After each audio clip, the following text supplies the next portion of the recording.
So when Athena reveals herself to Odysseus, she is described as elegant and heavenly.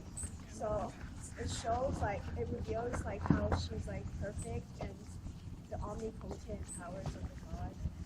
And then we also did more character development when Poseidon praises them. So it's also a syntax and structure when there's a short sentence. And so he's described as really angry.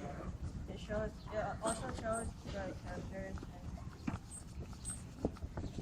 So the long syntax structure of the when the Phaeacians give Odysseus all of their gifts and stuff, it shows and emphasizes how well they've treated Odysseus and how it justifies Poseidon's anger that they've helped him. So this is shown through when the Phaeacians are careful to set Odysseus on the ground, and also in Poseidon's anger.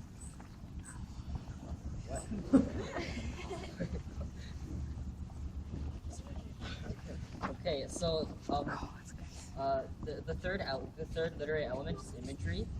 So when Athene changes Odysseus's looks, she withers the handsome flesh that was upon his flexible limbs and ruins the brown hair on his head and about him to cover all his body. She put the skin of an ancient old man, and then she dimmed those eyes that had been so handsome. So the author continues to describe his original appearances as handsome and strong, but the author also demonstrates how crippled and pathetic he looks with Athene's disguise. And this also reveals the god's omnipotent power over mortals. Okay, so focus traits we chose for scene 1. We chose character and we chose characterization really. So the first one, when the Phoenicians set him down carefully, it reveals how well respected Odysseus is and how the Phoenicians are really thoughtful and everything. And there's also that was the whole thing. And so then for the second scene, when it's also character, when Poseidon is mad at the Phoenicians, he's described as just really angry. And then so this reaction reveals his character and how he's infuriated, but also how he can control how the gods have power over the mortal. And this is shown through, we show this in our tableau through the facial expressions and also the body postures.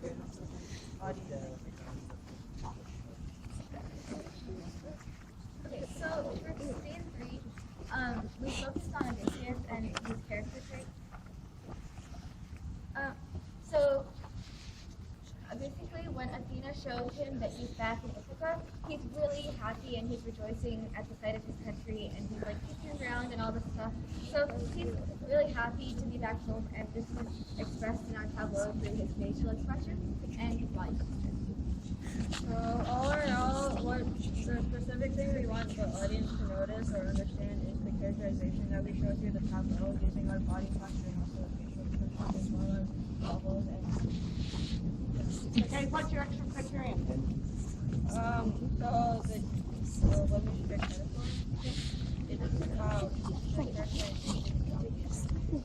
check that one. Just go ahead and do this. Go.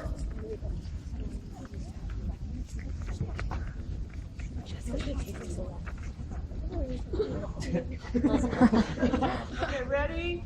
Present.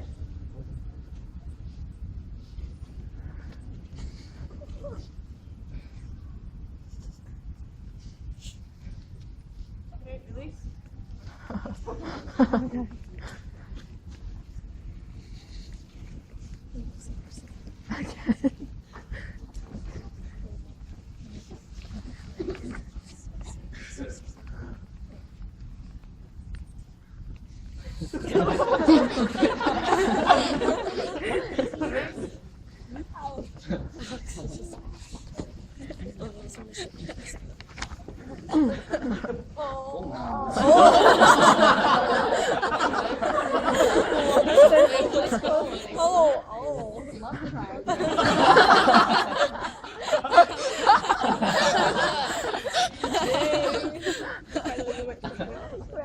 Sorry. Okay, ready? Present.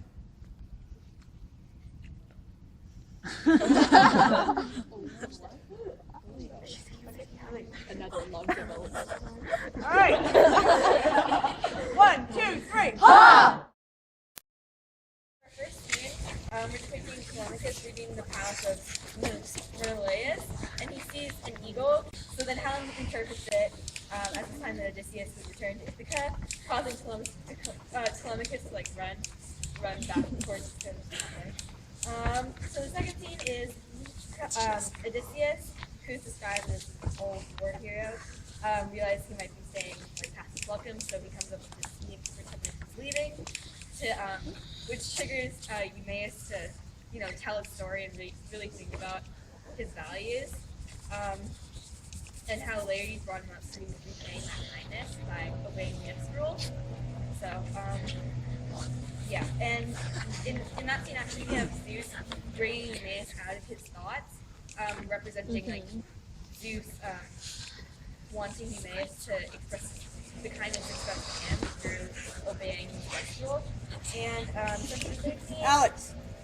Telemachus sees a falcon with a pigeon, which is kind of like the first one, and Theoclymenos interprets it as meaning like strength in Odysseus and lordly power in Telemachus. So which is a sign from the scene, so it means in our scene too. Who's actually the one who sent the bird as a sign in the first place, because just to reiterate the fact that her plan to make Telemachus really realize his character, like build his character, has succeeded, and he now has a more lordly power. Okay, so for our movements, they're very like sequenced. They're not all at the same time, just like show cause and effect and all that stuff. Let's see, what else? Okay, so yeah, so one of the most important elements that we added was the idea of words and right, because that's like really important part of the few chapters, the chapters of Odysseus returning and all that stuff. Let's see. So the eagle flies by carrying the goose, and that okay. So why we chose birds as the motif is because they kind of describe Odysseus. Oh, okay.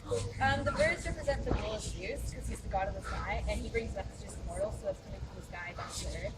And that's also similar to angels in the Christian religion. Which is, yeah. And the birds fly from right to left because you read from left to right. So the right is in the future and the left is in the past. So the birds are flying from the future, So as like a symbolizing what will come. so we also have one more like also with that idea of the bird motif. We also included a quote in our paper from an earlier chapter, which is describing Odysseus's the ship that brings him home, which is as a falcon, which comes back in the end of our chapter, because.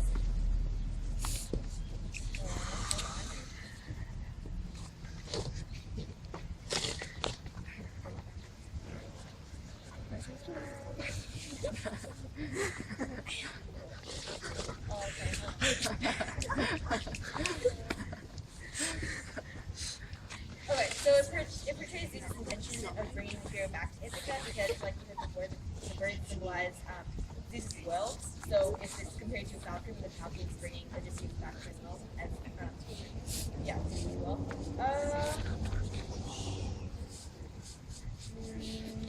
Okay, so for the other one of our elements, we have this kind of long, loosely related topic, but in the third scene, I'm not sure if you guys remember, but the falcon carrying the pigeon. So the falcon is like dropping the pigeon's feathers because like it's dead. It's gonna rip its feathers. It falls on Telemachus. And we kind of related that to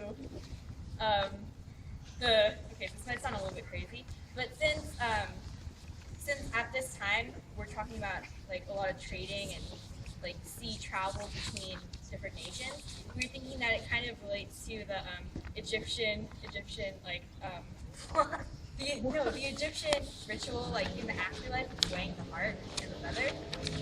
We kind of incorporated that because if it's like dropping feathers on Telemachus, then it's showing like an opportunity to like prove oneself. Because when you're weighing the heart like compared to a feather, you're proving like what you've done. Yeah, I didn't do that very well, but yeah. Okay, very quickly, what do you want them to pay attention to, and what's your extra criteria? Okay, so we want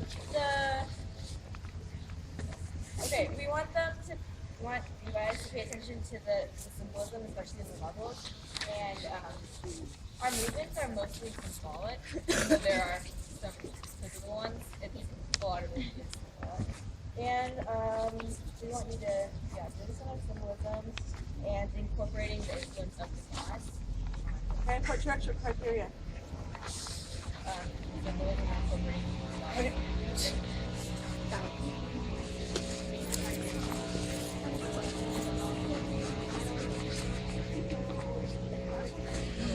Okay. Do you want to just tell us? Okay. This is Telemachus leaving Menelaus. Ready? Right? Ready? Present.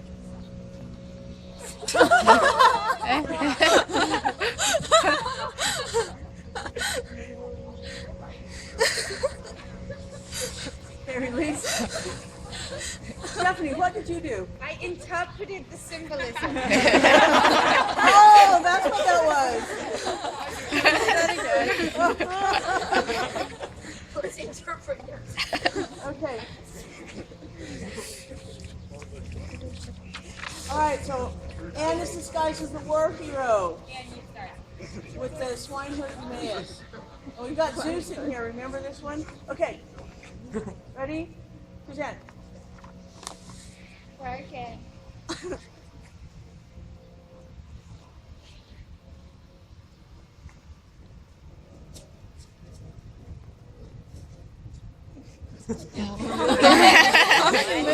Anne, you're supposed to be an old war hero. What would an old war hero look like? Remember, his skin is loose on his bones, and he's crooked, and he's ragged, and he's all...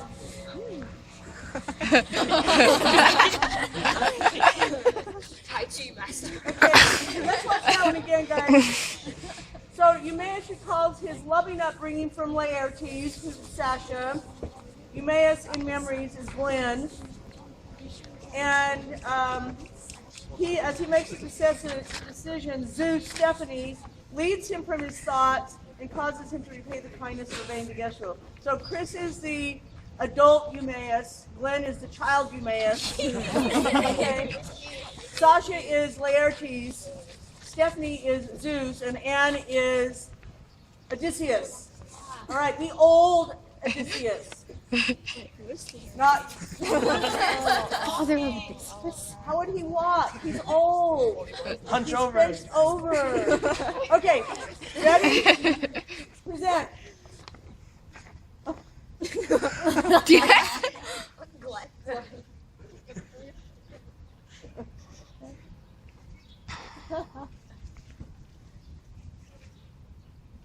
Okay. All right. When you've got that much symbolism, it's a little hard to remember. Nice job. Okay. In this case, Chris is Telemachus, Sasha is the falcon, Anne is a pigeon.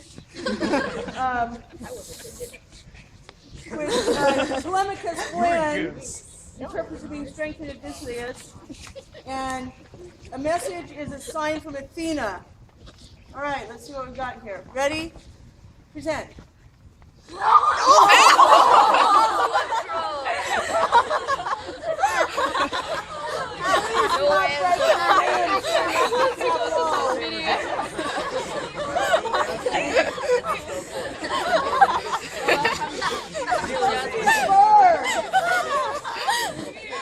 You're a pigeon and a falcon. carry a dead pigeon on its back. Dropping feathers,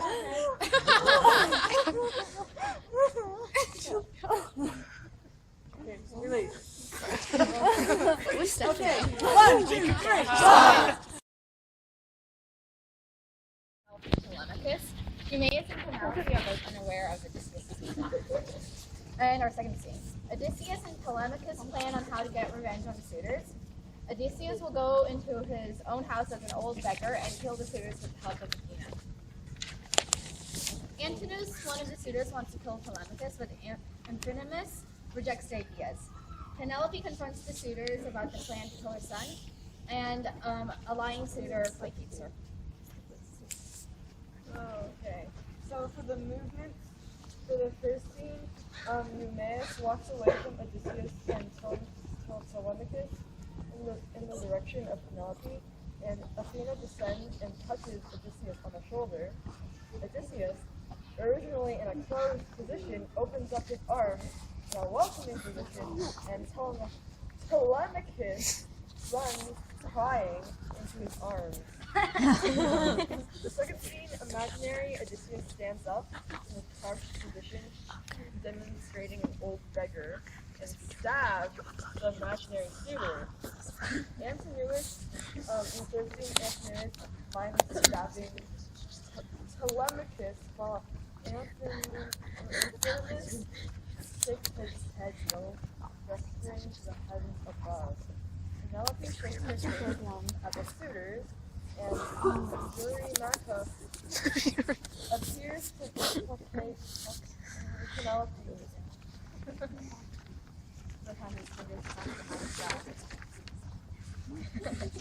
Okay, so I have literary elements in the first scene. It was a simile. So after Odysseus and Telemachus are united,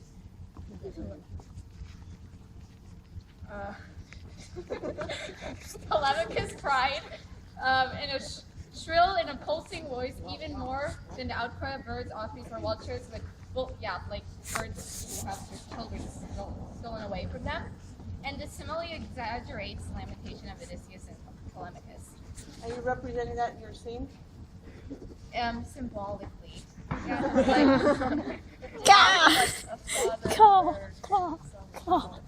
Our second element is literary foil. As the suitors return from their failed ambush, Antinous openly declares his proposal to murder Telemachus, while Amphinomus provides a more moderate stance and rejects the idea until the gods approve of it. After learning about Telemachus' return, Antinous tells the suitors, "I have no thought we can get our present purpose accomplished while he is learning," while Amphinomus replies, "It is terrible to kill one of royal blood." The contrast between Antinous' and Amphinomus' personalities highlight the particular qualities of each other. In this case, Antinous' extremity as opposed to Amphinomus' moderation. And Is that represented in your? Yeah, Okay. And our third element is an epithet. When Penelope is informed that the suitors are planning to murder Telemachus, Penelope approaches Antinous and titles him violent man, divider of people. Penelope's use of this epithet enforces her hatred towards the suitors, particularly Antinous, and emphasizes the malice of the intruders.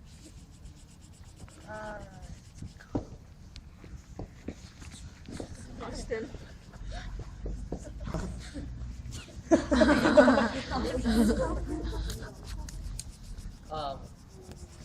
Our focus traits.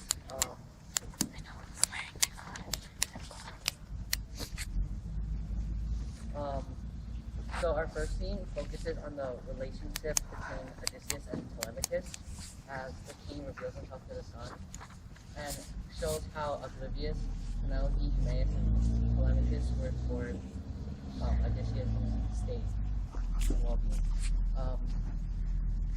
Additionally, the first scene focuses on a simile that's used when Odysseus and his son are reunited. Simile exaggerates how the suffering of the two when they were separated, and it emphasizes their joy as they reunite. And this illustrates the lament that which is recognizable in the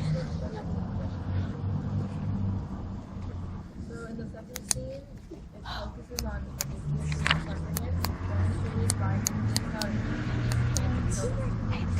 presentation executes this trait by illustrating Odysseus'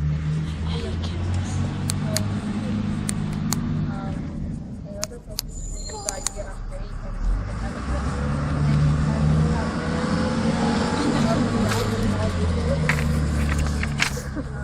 inevitable fate of the suitors is shown when Odysseus stabs the suitors as they are thinking of his hand, and also that the god Athena is accompanying guys.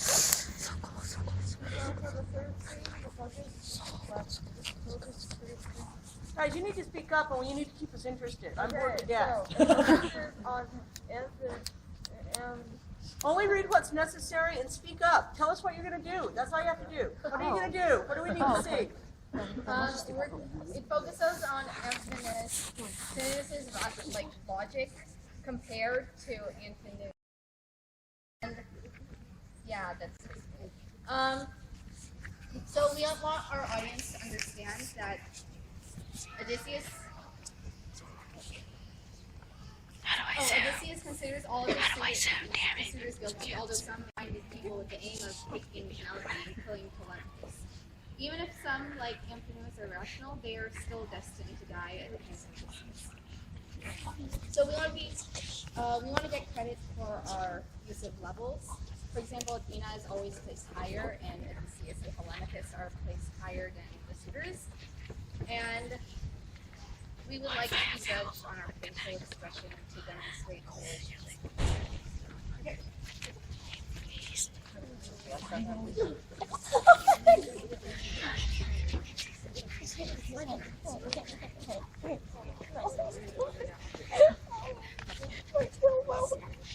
Guys, you can just do the start and stop yourself, or you can tell me that you want me to start and stop you.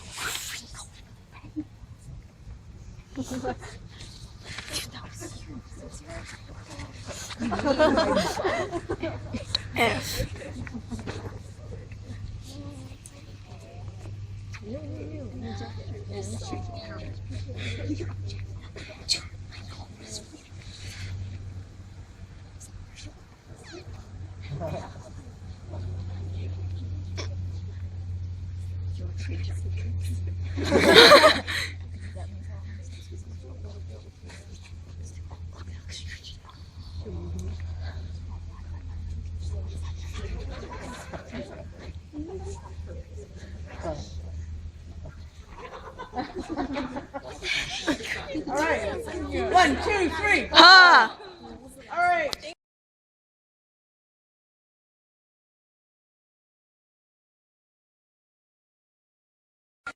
So our first scene is that as the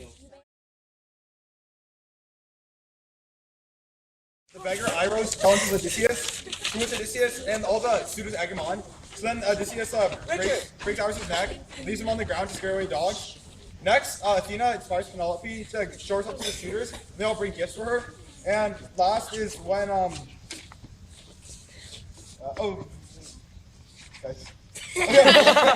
Melantho insults Odysseus saying he's not that tough because Iros wasn't that tough. And Eurymachus offers Odysseus work, but then says he'd probably prefer to beg anyways. Odysseus thought he could beat Eurymachus at any contest. So then he won't be spoken like that, so he throws a stool at him and it hits the wine bearer's hand, symbolizing how other people will get in between the conflict between the suitors and the others. Okay, do you want our individual actions? Yeah, you can't do it quickly. You don't have to tell us. Okay, so the first action, the drunk suitor raises his glass and falls down, showing how they're constantly partying. They're completely irresponsible and they're very weak. Then next, Athena steps forward onto a chair and backs up Odysseus, who's about to fight Iros, showing that she represents his internal power. Oh, okay. Yeah, well, there's supposed to be a chair and she's supposed to stand up, showing how powerful he is internally, and Iros is like looking at Athena at Odysseus' crippled form. Third is Antony's steps forward into Eros' face when he sees fear, telling him that he'll send him to the land of Agathos, who will like cut him into small pieces and stuff. And Iros begins to crouch backward in fear when he sees Athena, which manifests Odysseus' power. Right as Odysseus rises up and slams down on him, breaking his neck. And this is important because it shows the metamorphosis from him as Odysseus as a weak beggar to a strong person. and Iros is a strong, large person to a weak person on the ground. Okay, next scene. First we have Athena and Penelope. They both raise their hands at the same time. Athena is showing that Athena is controlling Penelope and controlling all the events of the protagonist. And then suitors 1, 2, and 3 are all like lolling about on the ground. And they jump up quickly. they jump up quickly to present presents, showing how they're trying to hide their patheticness through chivalry and honor. Last scene is Melanthos is insulting Odysseus, but then she turns away because Odysseus swears at her and next Odysseus turns toward Eurymachus, who's offering him a job, but then tells it. So Odysseus tells him that he's much better than Eurymachus. Eurymachus looks surprised, picks up a stool and throws it at Odysseus, and it hits the wine bearer. Yeah. And the last suitor stumbles out the door, again, like showing the motif of the completely useless suitors. Any literary elements we should pay attention to? We have 5 literary elements. First is irony. The suitors are glad to be rid of Iros because he's just feasting off of he's just like a parasite on their feast, while they themselves are also parasites on the feast on Odysseus' holdings.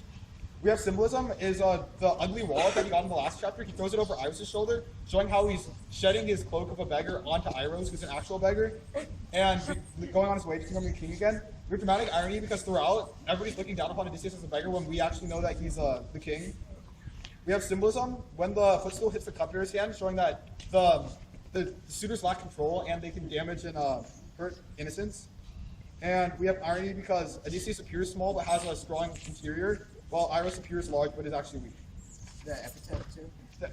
Godlike Odysseus. Oh yeah, godlike, and also one of the things we want us to focus on is how like Odysseus mirrors the action of Athena. At the beginning, Athena opens her arms. Odysseus does the same thing before retorting to Eurymachus, showing how he's godlike and possesses the powers vested in by the gods.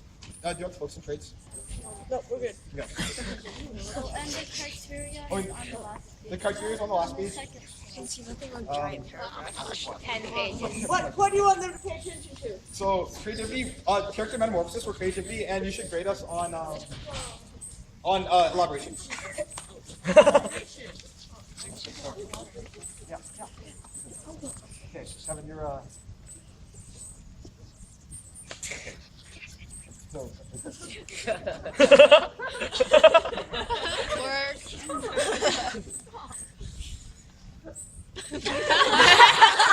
You want me to tell you to Yeah. get ready? Present.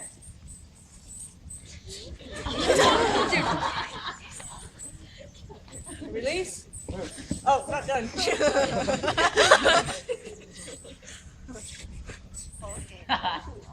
Now release. Okay. Second. No talking. No talking. Ready? Present.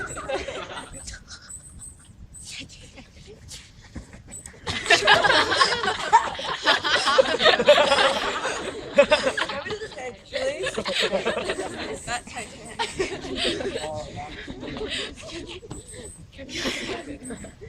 Ready? You're on. Yeah, do this over here. Ready? Present.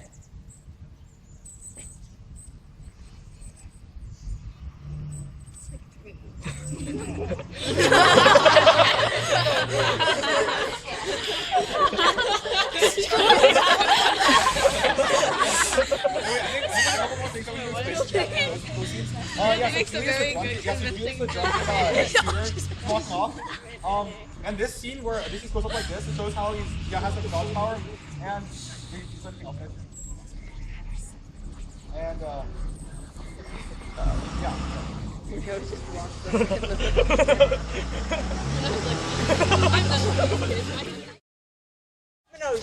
Okay, so first scene. Euryclea is washing Odysseus' feet when she sees an old scar on his thigh and recognizes him as Odysseus. And as this is happening, Athena makes sure that Penelope doesn't see Euryclea's reaction. Second scene, as Penelope continues to question Odysseus, she begins to break down and weep in remembrance of her lost husband.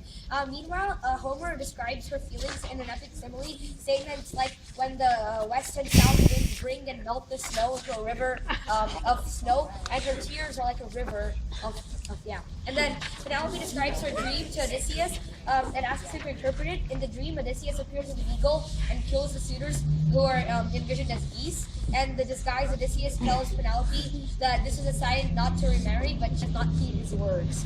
So I'll do movements and then come back to literary elements because I think it's more important. So the movements in the first scene, as soon as she recognizes him, Euryclea reaches up and she says Odysseus. And while so what happens in the scene is that he threatens to kill her and quiets her at the same time. So he puts his finger on her lips and then tries to strangle at the same time. Meanwhile, godlike Athena is high above and turns Penelope's head at the same time to make sure that this is not seen. Secondly, in the next scene with the tears and stuff, so Penelope's looking off she looks into the distance and sees the thought of her husband Odysseus, and then Odysseus falls, symbolizing her feelings that he's lost now, and then she hides her face in tears. Meanwhile, Ricky, the west wind, comes and piles the snow, and I, the south wind, melts and make it into a river. And then, and then the third scene in the Penelope and the dream, Penelope and Odysseus are looking into the they're interpreting the dream, so we're in a thought bubble kind of place. And then the eagle comes and kills the geese who's nagging near Penelope's feet because the suitors are nagging Penelope. And then it goes and it stands next to the disguised Odysseus who's interpreting the dream, and they are in the same position to symbolize they're the same person. And Penelope looks towards she says no and looks towards the geese. Real concise for this. Symbolizing the fact that she is still going to remarry. And well, the elements aren't that important, but okay, I guess it was. So there's a motif of storytelling because in almost every scene there's a story being told. This like when he talks about the scar or the dream, and I think the storytelling is important because it shows an interesting take on the Greeks' viewpoint of life. As life is a story, the set beginning, middle, and end, and thus fate is decided and we're merely going through the motions of life.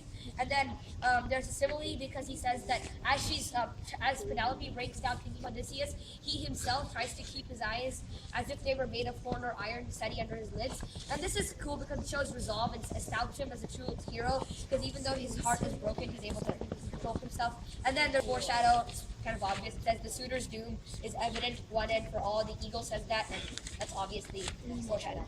And yeah, and what we want you to in every scene, Athena and the divine gods like the winds play a crucial role in what happens. So we want you to notice that and try to understand how dependent the mortals are on the gods and the role that gods play when they're persistent on getting their job done. Good job. Thank you.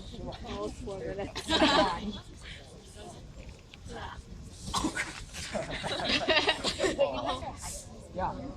You go there.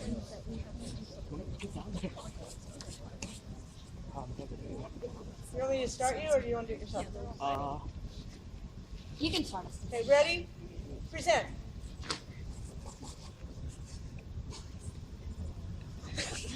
Okay, we'll go. Release. Because it's released too soon now. Okay. Number 2. Ready? No. Ready? Present.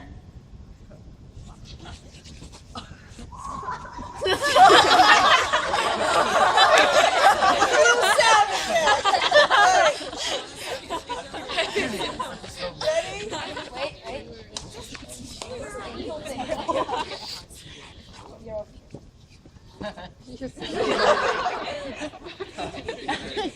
Okay, ready?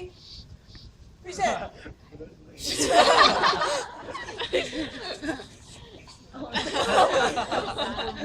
Release. Right. 1, 2, 3.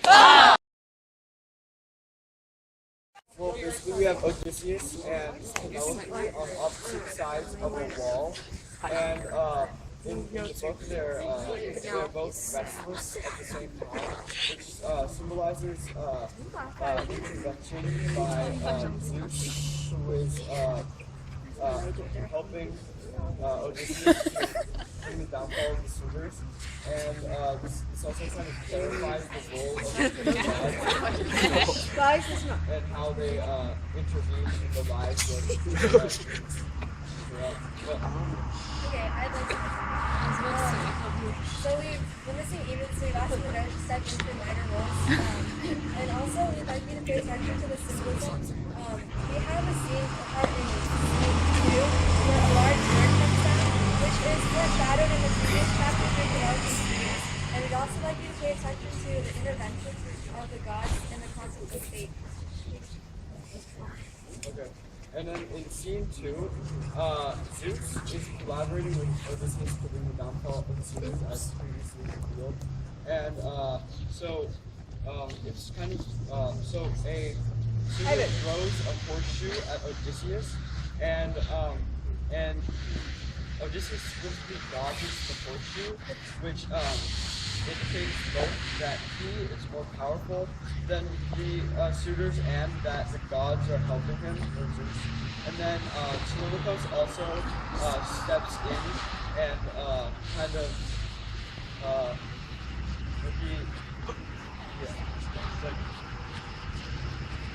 reaction, or has a negative reaction towards the aggressor of Odysseus, which shows the bond between the father and son. And an eagle in the background, which an eagle representing Odysseus, and the pigeon representing the suitors. And then in the third scene, Telemachus warns, or Theoclymenos warns the suitors of their pending death. They ignore him, and this represents their kind of ignorance and carelessness and vulnerability to Odysseus and Zeus. Time? What time is it? I started now. 22. Okay. Get us your literary elements. Quickly, in 60 seconds or less. Element is like the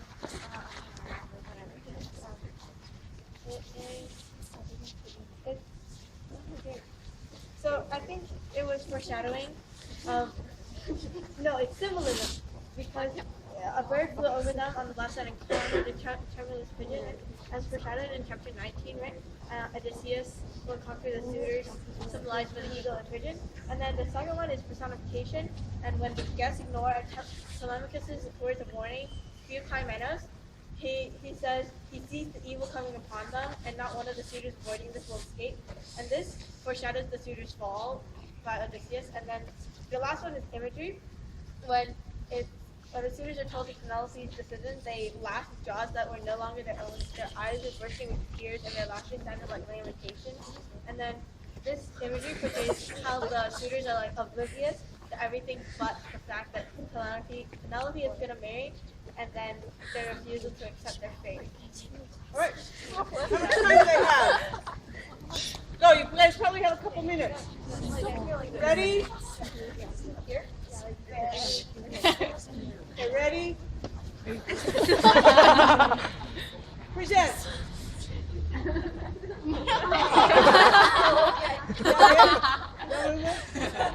Okay, release. Next.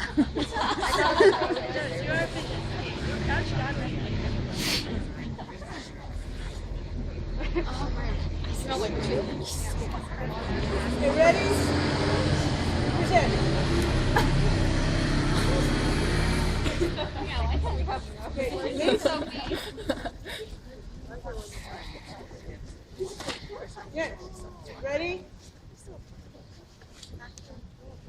Present. Whoops. Stop. Ready? You ready, Manoj? Yes. Ready? Present.